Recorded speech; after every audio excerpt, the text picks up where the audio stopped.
പഠിക്കാൻ വളരെ പ്രയാസപ്പെടുന്ന പാവപ്പെട്ട കുട്ടികൾക്ക് സ്കോളർഷിപ്പ് നൽകിയാണ് ജമാഅത്ത് ഇസ്ലാമി ഇക്കാര്യത്തിന് SIOയും ജമാഅത്ത് ഇസ്ലാമിയും ഒക്കെ ഇത്തരം കുട്ടികൾക്ക് പഠിക്കാൻ സമർത്ഥരായ സാമ്പത്തിക കാരണങ്ങൾ കൊണ്ട് മാത്രം സാധ്യമാവാതെ കുട്ടികൾ ചിലപ്പോൾ അവർക്ക് അഡ്മിഷൻ കിട്ടുന്ന സ്വാശ്രയ സ്ഥാപനങ്ങളിലേക്ക് അവരെ സഹായിക്കുന്നു.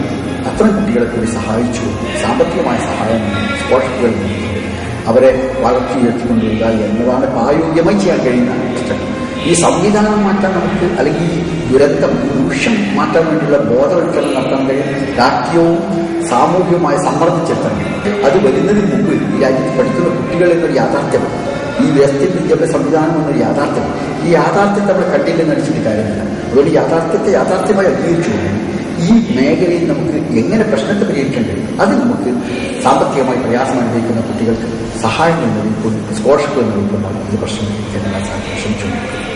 SIOയും ജമാഅത്ത് ഇസ്ലാമും സംയുക്തമായി വിദ്യാഭ്യാസ മേഖലയിൽ പുതിയ സഹായ പദ്ധതികൾ ആവിഷ്കരിക്കുന്നുണ്ട്. അത് കുറെ കൂടി വളർത്തി ഉയർത്തിക്കൊണ്ടുവന്നു കേരളത്തിലെ ഏറ്റവും വലിയ സാമ്പത്തിക സഹായ ഏജൻസിയായി മാറുവാൻ SIOയും അതിന് മതപ്രസ്ഥാനമായ ജമാഅത്ത് ഇസ്ലാമും സംയുക്തമായി ആവിഷ്കരിക്കുന്ന സ്കോളർഷിപ്പ് പദ്ധതിക്ക് കഴിയണമെന്നാണ് എൻ്റെ ആഗ്രഹം, എൻ്റെ പ്രാർത്ഥന, അതാണ് എൻ്റെ അഭ്യർത്ഥന.